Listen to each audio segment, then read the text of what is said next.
Zee TV news కి స్వాగతం. Bulletin ముందుగా హెడ్లైన్స్ చూద్దాం. జగన్ను చూసి కూటమి ప్రభుత్వం భయపడుతుంది. అందుకే ప్రతిపక్ష హోదా ఇవ్వడం లేదు. మాజీ ఎంపీ హర్ష కుమార్.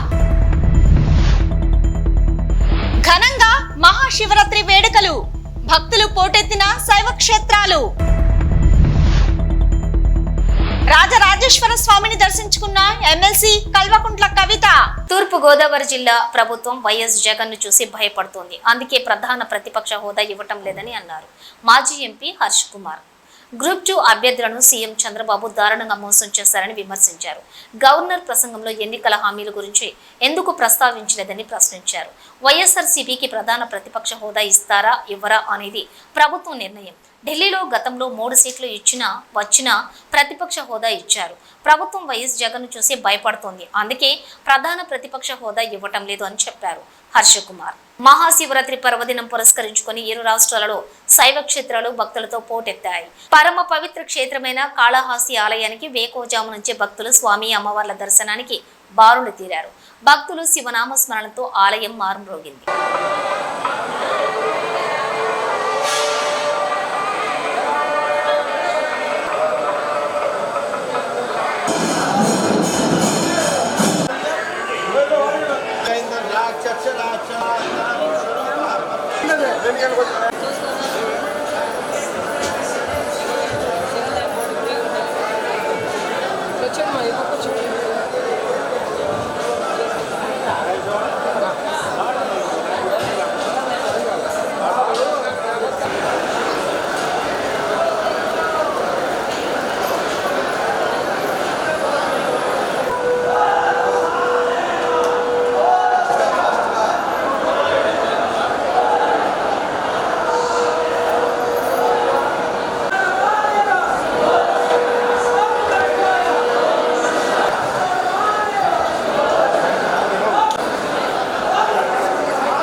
దక్షిణ కాశీగా ప్రసిద్ధి చెందిన వేములవాడ శ్రీ రాజరాజేశ్వర స్వామి క్షేత్రానికి మహాశివరాత్రి పర్వదినాన్ని పురస్కరించుకుని ఎమ్మెల్సీ కల్వకుంట్ల కవిత స్వామివారి దర్శనం చేసుకున్నారు.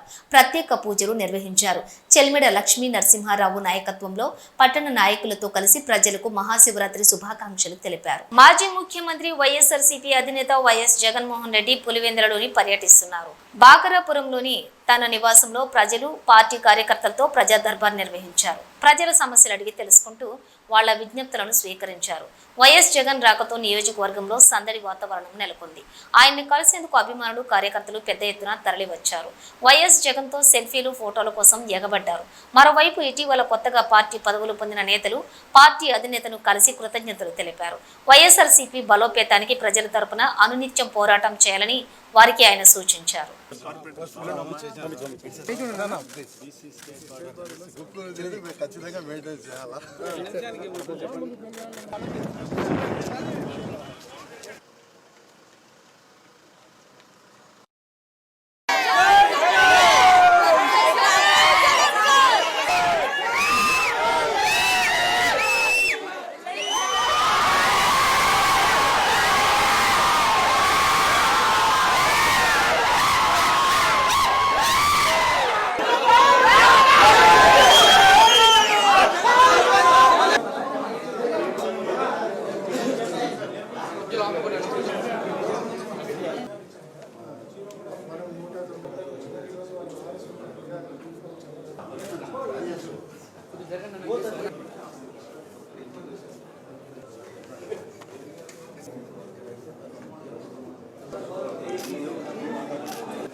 అన్నమయ్య జిల్లా ఓబులవారిపల్లి వైకోట అటవీ ప్రాంతంలో జరిగిన ఏనుగుల దాడిలో గాయపడిన క్షతగాత్రులు తిరుపతి రుయా ఆసుపత్రిలో చికిత్స పొందుతున్నారు. రుయాలో చికిత్స పొందుతున్న చిన్నారి అమ్ములను ఫోన్లో మంత్రి సత్యకుమార్ యాదవ్ పరామర్శించారు. మెరుగైన వైద్య చికిత్స అందించాలని వైద్యులను ఆదేశించారు. గాయపడిన మరో వ్యక్తికి రేణిగుంటలోని ప్రైవేట్ ఆసుపత్రిలో చికిత్స అందిస్తున్నారు.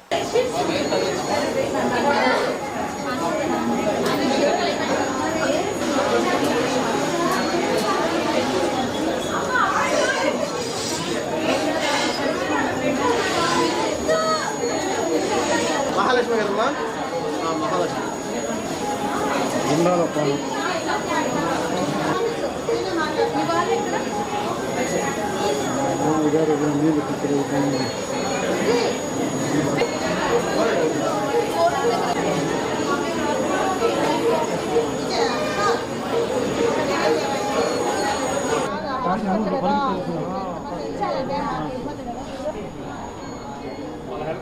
వైసీపీ ఎమ్మెల్యేలతో సమావేశంలో మాజీ సీఎం జగన్ కీలక వ్యాఖ్యలు చేశారు. మనం అబద్ధాలు చెప్పలేక ఓడిపోయాం, ఈసారి మనమే గెలుస్తామన్నారు. చంద్రబాబు బిర్యానీ పెడతానని పలావ్ పెట్టే మనల్ని జనం వద్దనుకున్నారు. పింఛన్లు, గ్యాస్ సిలిండర్లు తప్ప కూటమి ప్రభుత్వం ఇంకేమీ అమలు చేయలేదు. తల్లిదండ్రులకు దూరంగా ఉంటూ ఉద్యోగాలు చేయాలంటే యువత బాధపడుతున్నారు. సొంతూరులో ఉంటూ తల్లిదండ్రులను చూసుకుంటూ ఉంటారనే వాలంటీర్ ఉద్యోగాలు, ఫిష్ మార్ట్, మటన్ మార్టులు తీసుకొచ్చాం. 100% మన నిర్ణయాలు, పాలసీలు కరెక్ట్ అయినవే అని చెప్పారు వైఎస్ జగన్. నూతన హౌసింగ్ స్కీమ్ ద్వారా యూనిట్ కాస్ట్ 2.5 లక్షల రూపాయలకు పెంచడం జరిగినదని తెలిపారు మంత్రి కోలుస్ పార్థసారథి. ఆ వివరాలు ఇప్పుడు చూద్దాం. మరి హౌసింగ్ స్కీమ్లో కూడా మరి ఇంతకుముందు కేవలం 1,80,000 రూపాయలే యూనిట్ కాస్ట్గా ఉంటే దాన్ని 2.5 లక్షల రూపాయలకి పెంచడం జరిగింది. దాంట్లో పోయిన ప్రభుత్వం కేవలం 30,000 రూపాయలు మాత్రమే ఈ పేదవారికి ఇల్లు కట్టుకోవడానికి ఇస్తే ఈ ప్రభుత్వం 1,00,000 రూపాయలు కాకుండా ఎస్సీ, ఎస్టీ, బీసీలకి మరో 50,000 రూపాయలు, ఎస్సీ, బీసీలకి అదేవిధంగా ఎస్టీలకి 75,000, 1,00,000 రూపాయలు అదనంగా సహాయం చేసి వారికి ఒక పక్కా గృహ వసతిని ఏర్పాటు చేయాలని చెప్పేసి కూడా ఈ సందర్భంగా మరి తెలియజేయడం. ఉమ్మడి కరీంనగర్, నిజామాబాద్, ఆదిలాబాద్, మెదక్ జిల్లాల పరిధిలో నేడు జరుగుతున్న ఎమ్మెల్సీ ఎన్నికలలో స్వతంత్ర పట్టభద్రుల అభ్యర్థి పెట్టి చేస్తున్నటువంటి తనను అధిక మెజారిటీతో గెలిపించి శాసనమండలికి పంపించాలని కృష్ణారెడ్డి కరీంనగర్లోని ప్రెస్ క్లబ్లో ఏర్పాటు చేసిన మీడియా సమావేశంలో ఆయన మాట్లాడుతూ పట్టభద్రులందరూ కూడా ఆలోచించి మొదటి ప్రాధాన్యత ఓటు వేసి గెలిపించాలని కోరారు. మీడియా మిత్రులకు నా నమస్కారాలు. అదేవిధంగా నేను మెదక్, నిజామాబాద్, ఆదిలాబాద్, కరీంనగర్ గ్రాడ్యుయేట్స్ ఎమ్మెల్సీ అభ్యర్థిగా రాబోతున్నాను. అందరికీ నమస్కారం. నాది ఒకటే సమస్య. ఎందుకంటే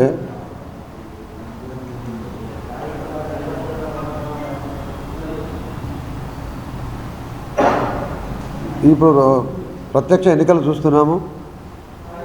ఎన్నికలలో నన్ను విద్యార్థులు, ఉస్మానియా యూనివర్సిటీ విద్యార్థులు, అదేవిధంగా విశ్రాంత ఉద్యోగులు, ఎందుకంటే విశ్రాంత ఉద్యోగులంతా నాతో పనిచేసిన అనుభవం ఉంటుంది వాళ్ళకు. ఆ అనుభవం దృష్టిలో నన్ను ఇప్పుడు వస్తుందా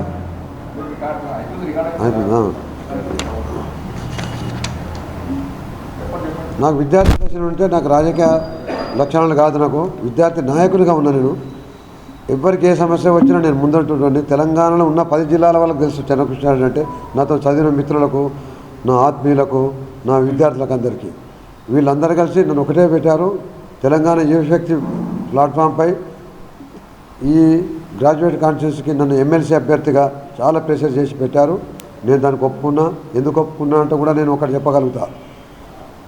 ఈ మధ్యన మనం చూస్తున్నాం, గ్రాడ్యుయేట్ ఎలక్షన్స్ అనేది ఒక మేధావి వర్గం ఉండాలి. ఇక్కడ ప్రతి సమస్యపై చర్చించగలగాలి, ప్రతి సమస్య అవగాహన ఉండాలి, తను పట్టుబట్టాలి, ప్రభుత్వాన్ని ఒత్తిడి చేయగలగాలి, అందరినీ కలుపుకోగలగాలి. ఇన్ని గుణాలు గ్రాడ్యుయేట్ కాన్స్టిట్యున్సీ ఎమ్మెల్సీకి ఉంటాయి. ఇది ఒకటే కాన్స్టిట్యున్సీ.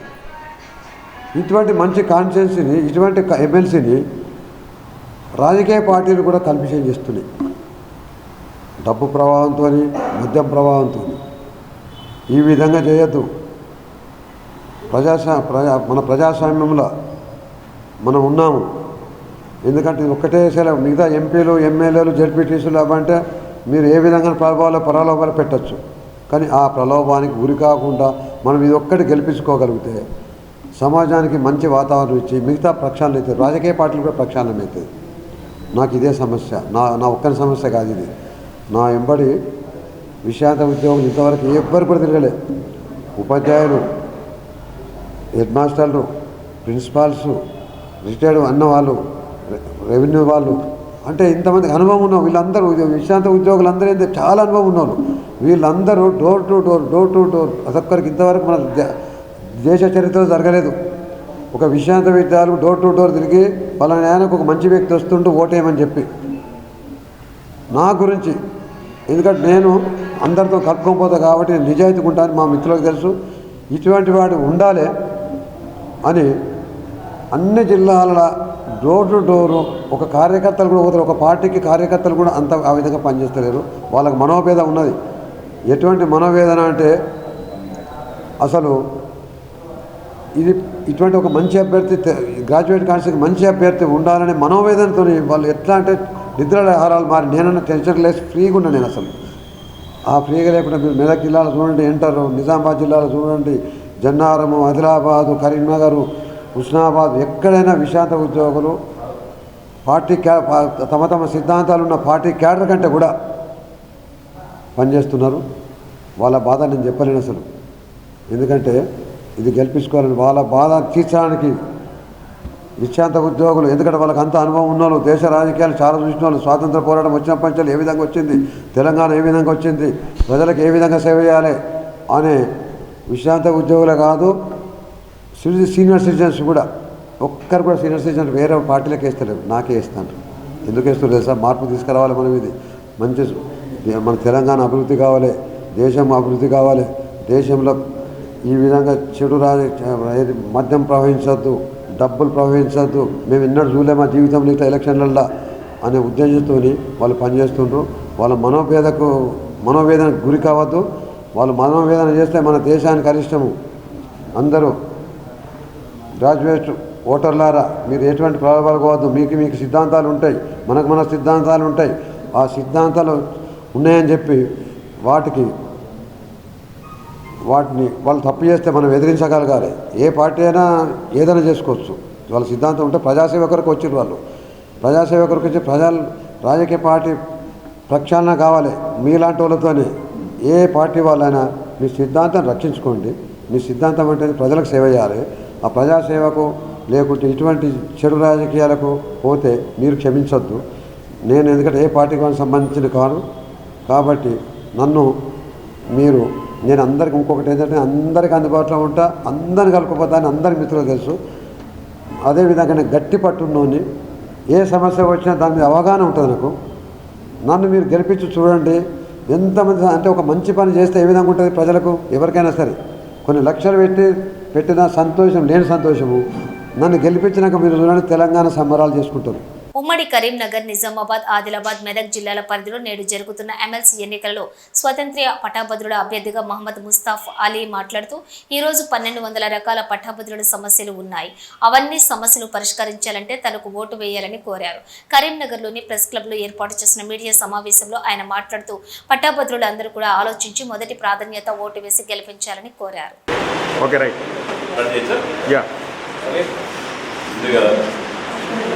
కరీంనగర్లో ఉన్న మీడియా మిత్రులందరికీ ఆమ్ ఆద్మీ పార్టీ రాష్ట్ర కమిటీ తరఫున అలాగే మా ఇండిపెండెంట్ అభ్యర్థి మేము బలపడుతున్న ఇండిపెండెంట్ అభ్యర్థి ముస్తాఖలీ తరఫున మీ అందరూ కూడా కృతజ్ఞతలు. నాతో పాటు నా పేరు డాక్టర్ జితేష్ సుధాకర్, ఆమ్ ఆద్మీ పార్టీ తెలంగాణ రాష్ట్ర కన్వీనర్ని. నాతో పాటు మా యువజన నాయకుడు విజయ్ మల్లంగి, డాక్టర్స్ నాయకురాలు డాక్టర్ లాక్ష నాయుడు, అలాగే మిస్టర్ ఖాన్, రాకేష్ రెడ్డి గారు, అలాగే అజీమ్ బై, అలాగే ముతహార్, షాబాద్ తదితర నాయకులందరూ ఇక్కడ వెళ్తున్నాం. మేమంతా మీకు తెలుసు ఆమ్ ఆద్మీ పార్టీ ఇండిపెండెంట్ అభ్యర్థిగా ఉన్న ముస్తాఖలీని మద్దతు ఇస్తున్నామని ముందే ప్రకటించాం. ఇండియా కూటమిలో ఉన్న బట్ కాంగ్రెస్ వైఖరిని మేము వ్యతిరేకిస్తూ, ఎందుకంటే ఢిల్లీలో కానీ ఎక్కడన్నా కానీ వాళ్ళు ఒంటెత్తుకోకపోవడం వల్ల ఒక మంచి క్యాండిడేట్ కావాలని అనుకున్న తరుణంలో చూస్తున్నప్పుడు ముస్తాఖలీ మాకు ఎదురయ్యారు. ఆయన 9-10 సంవత్సరాలుగా ప్రజల్లో ఉండి పనిచేస్తున్నారు. ఏ రాజకీయాలు ఏది ఆశించకుండా విద్యార్థులకి సమాజ సేవ చేసుకుంటూ రకరకాల పద్ధతులు ఆయన చేసే కార్యక్రమాలు మేము గమనించాం. నిస్వార్థంగా పనిచేస్తూ ఒక సెక్యులర్ భావనతో ఈ రాజ్యాంగంలో ఉన్న హక్కులని ప్రజలకు అందించాలి. ముందుగా విద్యను అందరికీ అందించాలి.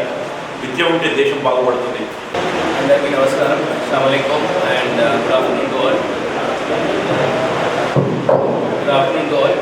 నేను మీ డాక్టర్ మొహమ్మద్ ముస్తాఖలీ. అన్ని జిల్లాల వారిగా తిరిగాము. ఎవరి దాకా అయితే రీచ్ కాలేకపోయామో వీఆర్ రియల్లీ సారీ. కానీ మీతో పాటు మీలో ఒకటిగా, గ్రాడ్యుయేట్స్లో ఒకటిగా పోరాడుతూనే ఉన్నాం హక్కుల కోసం. అటు జాబ్ ఆపర్చునిటీస్కే కానివ్వండి, స్కిల్ డెవలప్మెంట్ సెంటర్స్కే కానివ్వండి, లైబ్రరీస్కే కానివ్వండి, గవర్నమెంట్ టీచర్స్ సమస్యలే కానివ్వండి, ప్రైవేట్ టీచర్స్ సమస్యలే కానివ్వండి, ఇలా చెప్పుకుంటూ పోతే 1200 పైన సమస్యలు గ్రాడ్యుయేట్స్కి ఉన్నాయి. ఈరోజు మీరు ఆలోచించాల్సిన అవసరం చాలా ఉంది.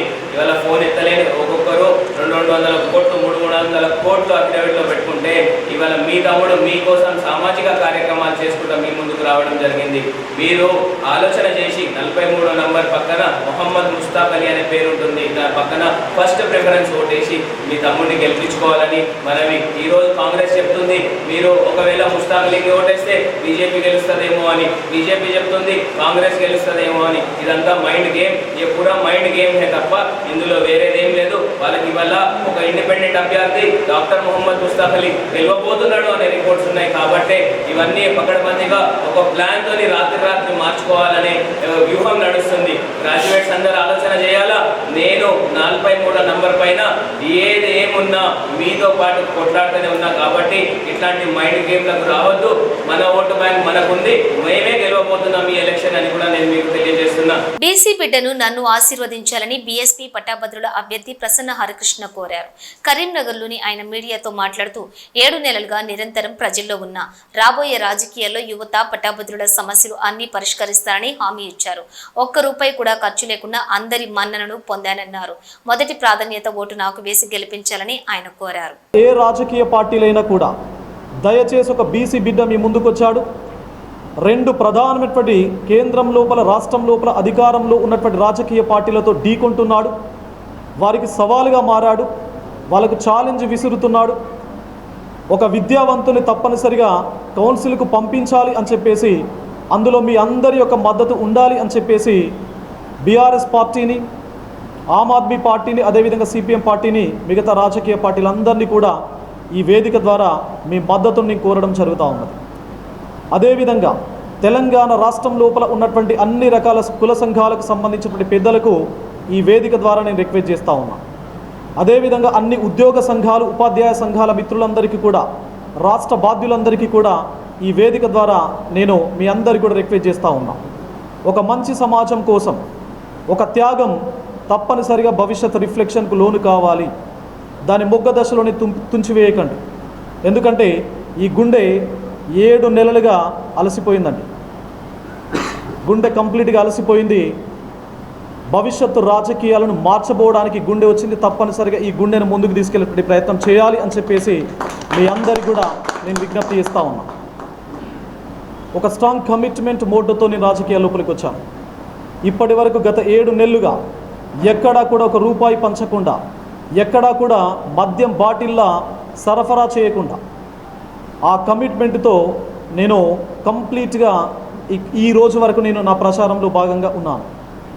మరి భవిష్యత్తు లోపల కూడా రేపు రాబోయే 2-3 నెలల కాలంలో లోకల్ బాడీ ఎలక్షన్స్ రాబోతున్నా. రేపు ప్రసన్న హరికృష్ణ గెలుపు భవిష్యత్తు లోపల రాబోయేటువంటి రాజకీయాల లోపల ఏ యువతనైతే డబ్బులు లేకుండా రాజకీయాల లోపలికి వచ్చి గెలవాలి అనేటువంటి సంకల్పం ఎవరికైతే ఉంటుందో అది ప్రసన్న హరికృష్ణ అడుగుతోనే పడాలి అని చెప్పేసి యువతకందరి కూడా నేను రిక్వెస్ట్ చేస్తూ ఉన్నాను. ఎందుకంటే మీరందరూ సర్పంచులు కావాలి, మీరందరూ ఎంపీటీసీలు జెడ్పీటీసీలు కావాలి. రూపాయి ఖర్చు లేకుండా కేవలం మీ ప్రచార ఖర్చుకు తప్ప, మీ భోజన ఖర్చులకు, మీ ట్రావెలింగ్ ఎక్స్పెన్సెస్కు తప్ప ₹1 కూడా ప్రలోభాలకు లోను చేయనటువంటి తీరులో మందు మద్యం ఏదైతే మనీ ఏదైతే ఉందో దానికి ఏ మాత్రం తావివ్వకుండా భవిష్యత్తు రాజకీయాలు ఉండాలి అని చెప్పేసి మీ అందరికీ కూడా నేను రిక్వెస్ట్ చేస్తాను. మరి ఈ 3,50,000 మంది ఓటర్లలో సుమారుగా 1,20,000 మంది మహిళా ఓటర్స్ ఉన్నారు. మరి మహిళా ఓటర్లందరికీ కూడా, నా సోదరిమణులందరికీ కూడా ఈ వేదిక నుంచి నేను ఒకటే చెప్తున్నా, ఎవరు కూడా ఇప్పటి వరకు చరిత్రలో ఎవరు కూడా ఈవెన్ ప్రధాన రాజకీయ పార్టీలు అసెంబ్లీ ఎంపీ ఎలక్షన్స్ లోపల కూడా మహిళా సాధికారత గురించి కేవలం పేపర్లకు మాత్రమే పరిమితం కావడం జరిగింది. కానీ ప్రసన్న హరికృష్ణ పేరులోనే సగం పేరును నా భార్య పేరుని పెట్టుకోవడం జరిగింది. ఆ గౌరవం, ఆ రెస్పెక్టు మహిళల పట్ల నాకుంటుంది. కాబట్టి నా మేనిఫెస్టో లోపల నేను చాలా సమావేశాలకు ఇప్పటి వరకు అటెండ్ అయ్యాను. ఎక్కడికి వెళ్ళినా మహిళలు తప్పనిసరిగా ఆకాశంలో సగం, అవకాశాలలో సగం అని చెప్పేసి చెప్పుకుంటూ వచ్చారు. మహిళలు 4 గోడలు ఉన్నటువంటి కిచెన్ గదికి మాత్రం పరిమితం కావద్దు అని చెప్తూ వచ్చాను.